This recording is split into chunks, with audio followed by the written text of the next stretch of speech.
So the finals has been out for just under 2 weeks now, so I thought it'd be a really good time to jump in and rate all of the weapons in the finals. What's up guys, welcome back to another video. Before we start this, I just want to say I have took the time to go through every single weapon in the game. I have currently, I think, around 70 hours game time, give or take, at the current time of recording this video, and I've purchased every weapon and tried them for at least a couple hours each.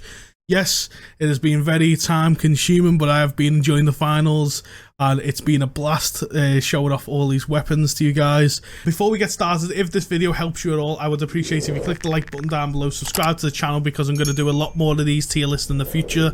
I'm going to be just covering everything the finals over the next couple of months. The way we're going to rank the weapons is from S being the best, F being the worst, and we're going to ignore this haven't used section because I have used all the weapons. And yeah, let's just get straight into ranking the heavy weapons. So first of all, we've got the flamethrower. Now the flamethrower is, at first glance, it seems very overpowered. You've probably encountered a couple of flamethrower users in your first couple of games in the finals, and it's probably, well, it was for me, one of the first weapons that I dove into. Now, the pros of this gun, I mean, it's a flamethrower. If you want to see the world burn, this weapon's for you. It's also good at countering shields, so it can go through all shields in the game, that being dome shield and mesh shield, and it's also very, very good for locking down an objective, which is your main objective to do as a heavy. So sitting on point, letting them come to you is absolutely amazing. Now onto the cons is the range of this thing. Obviously being a flamethrower, it's extremely good at close range, but as soon as you get from just after short range, so medium to long range, you're gonna have little to no damage, because this thing can only shoot about 5 meters in front of you. Another bad thing about this gun as we go on, you find the more and more you use it, or the more and more you come against it, most weapons in the game actually out damage you. So there'll be times where you're shooting at another heavy or a medium, and even a medium with an AK, it feels like that you just get melted extremely fast because it takes so long to tick. It also has a long reload as soon as you run out of flamethrower ammo, which it does happen quite a lot. You've probably seen the gameplay. I do run out of ammo quite a lot, and once you are locked into that reload, yeah, you're locked in, unless you've got an RPG to back it up. Another great thing about this weapon that I would like to talk about is the fact that you can do tick damage. So after you stop shooting, or like they start to run away, they will take damage for the next 3 ticks. So sometimes you can get a light really low, they start to run away and they burn to death, or in some cases you start to die, you end up dying, and John, you're watching the kill cam, well, not the kill cam, you're watching the death screen, the enemy dies, which is good. I think the flamethrower is a fantastic starting weapon, especially if you don't trust your aim, starting straight off the bat. But overall, like, the more and more you play, there's definitely better guns in the heavy category that you will quickly find out that are better. So that's why I'm going to place it in B. You know, it's a little bit above average. I don't think it's a bad weapon, but I don't think it's particularly, like, amazing. Like, this is a must buy. Now, personally, onto my favourite gun in the heavy class. Again, this might be a little bit of biased opinion, but I see a lot of love for this gun right now, and that is the Lewis gun. Now, the Lewis gun, I can talk all day about this weapon and how good it is. The damage is insane, especially for an LMG. You're not just limited to close range with this, like the flamethrower or say the shotgun, or even the sledgehammer. You can actually use it at medium range. Obviously, you're not going to do a lot of damage. I don't recommend using it at that range, but that is an option. You can defend yourself. But yeah, I think this gun has amazing iron sights, which is subjective, but I don't see the recoil being that too much of an issue. So, and it just, the iron sight's a chef's kiss for me. Now onto the cons. Now it has a smallish mag for an LMG. Again, it's not too long, it's not too short. You will find yourself reloading quite a lot with this weapon, probably more than most heavy weapons have. And also, once you do reload, that reload obviously takes forever because it's an LMG. It is faster than the other LMG, but that being said, you will run out of ammo quite a lot and you will be stuck on that reload. So again, I recommend running a dome shield with this to buy you some time, or even an RPG to finish. finish people off. But yeah, as I said before, the Lewis gun is my favorite weapon, so I might be biased, but I do believe this gun is an A tier weapon.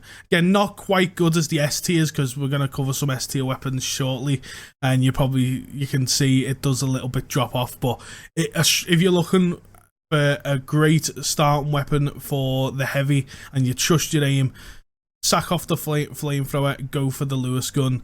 Is fantastic. The Lewis gun will not let you down. Now onto the M60. The M60 is actually a starting weapon that you get for the heavy, and at first glance, when you first play the heavy, you think this gun is a beast.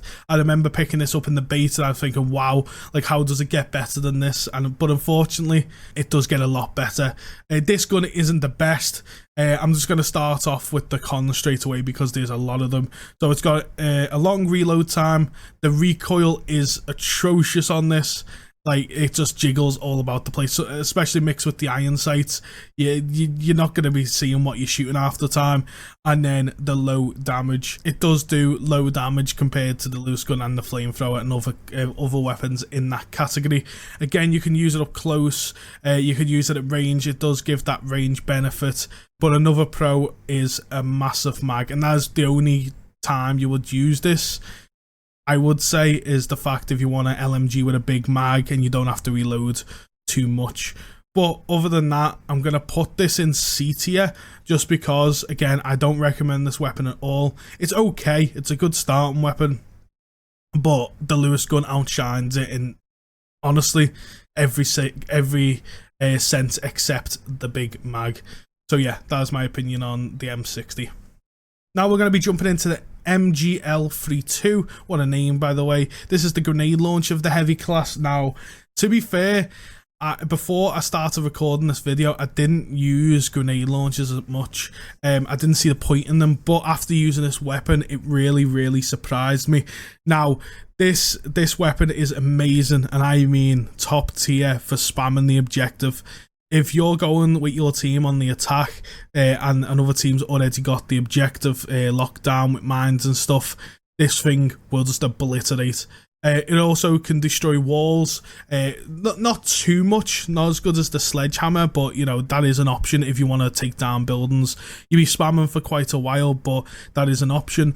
And it also has a fast reload compared to the other grenade launcher on the medium class. So you know what, there's a lot of pros for this gun, and it really did surprise me. The cons though, and there's a few cons unfortunately, you have to be somewhat accurate. It's not like the other grenade launcher on the medium class where it just explodes on impact. The grenade actually does bounce well, it bounces once, and then the only times it doesn't bounce if you hit a grenade direct impact, which is quite hard to do unless you're up close. Another con is you're dead if you take a 1v1. So basically what I mean by that is if you find yourself in a 1v1 situation up close, not even up close, just in general, and they see you first, 90% of the time you are going to be dead. Obviously because you've got a grenade launcher. A massive thing that I ran into, a massive issue while playing this weapon, the APS turret just completely shuts down this weapon. So remember when I said about the pro, where it's great for spamming objectives? If someone has an APS turret in that objective, well, you can count your grenades goodbye. It is counted as a projectile, obviously, and them grenades are going bye-bye. Literally, they don't even explode. They just completely just get shut down. So it renders your gun useless. So the good thing about that is you don't see many people running the APS turret right now, currently. But if you're watching this in the future and the APS turret gets a buff or something and everyone's starting to use it, then keep that in mind. If you come from Overwatch, this is your Junkrat gun. If you've played Junkrat in Overwatch, this is the gun for you. But overall, after talking about what we've just spoke about, you don't see many APS turret users, and it is great for spamming the objective, and it's actually really good at playing the objective. For that, I'm going to give it a little bit of a bonus point, but it's not quite up there, so that is why I'm going to put it in B tier. I know that might be a little bit controversial, but because it's actually usable in an objective style game, there's a lot of weapons that I wouldn't use for the objective, but that is one that I would. That's why I've put it in the B tier. Now onto the shotgun, the SA1216. Now this is the gun probably everyone's clicked on this video for or waited to see what I say about this. Now this thing, trust me, at first glance when you first start the game, you don't really see this weapon much. You neglect it because it's a shotgun and you think, a shotgun in this game? Nah, I just want to blow shit up. Yeah, no, forget about it. This weapon absolutely destroys. Let's get the cons out the way because there's not that many, honestly.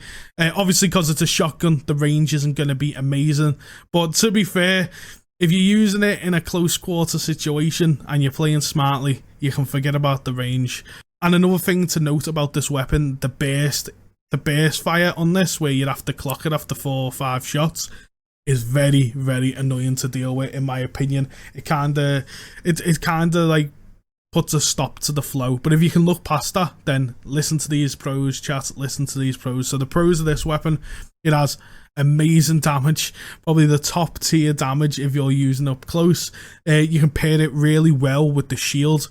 So if you use the shield, like the mesh shield, to get closer to your enemies or let them come to you, then you're looking at a destruction of a weapon. And it's also amazing for locking down the objective, like we spoke about in the heavy weapons, where you're going to be playing objective quite a lot.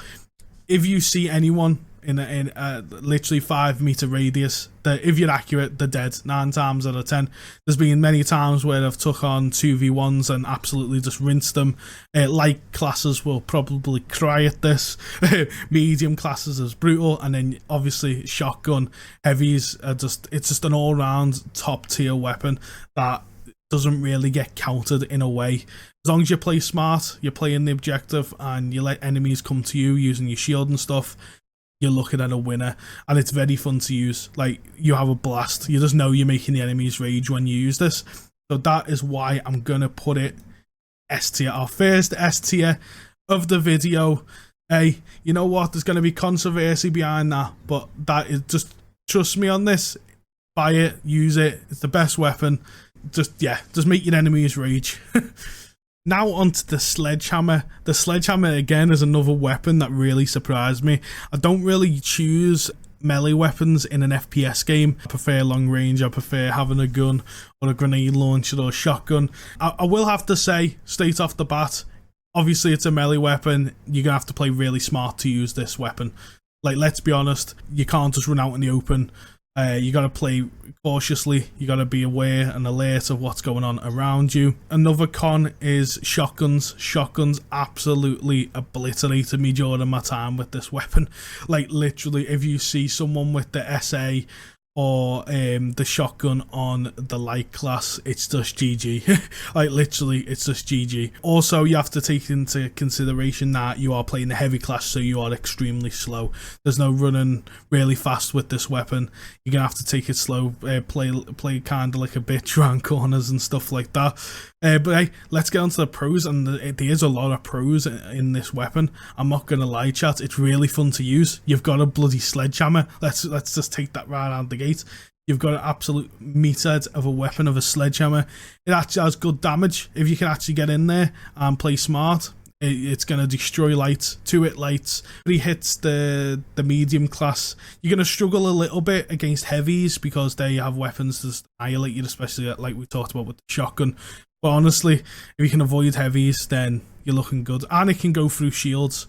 It also pairs well with the charge to close distance. So if you're sprinting through a wall, or like just sprinting at the enemy to close your distance, or like just to get in a better position, it pairs extremely well with the heavy's charge ability.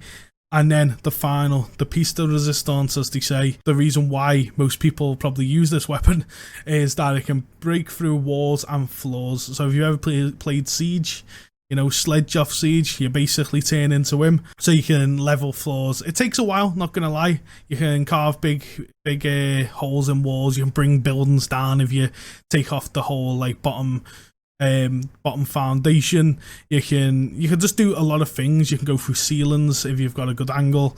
There's just so much you can do with it, but it will take time, so just keep that in mind. It's not the best. I would use the charge for going through walls and stuff.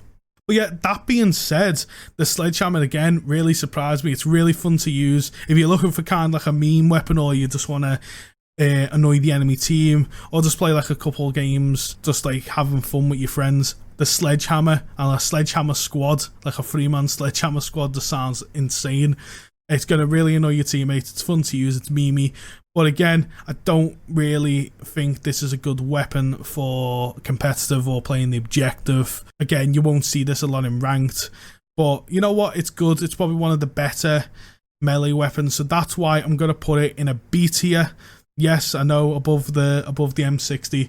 But you know what? It can be used in some situations and it's really fun. So I've got to give props to that. But anyway, that is the end of the heavy tier list. If you have enjoyed, drop a like down below. Again, I'm going to have the medium and the light on the channel soon, and I'm also going to have an ultimate tier list with all of the weapons in, so if you want to go and watch that, you can. But yeah, thank you so much for watching and taking the time to see this video. I do appreciate you, and yes, I hope to see you next time. Peace.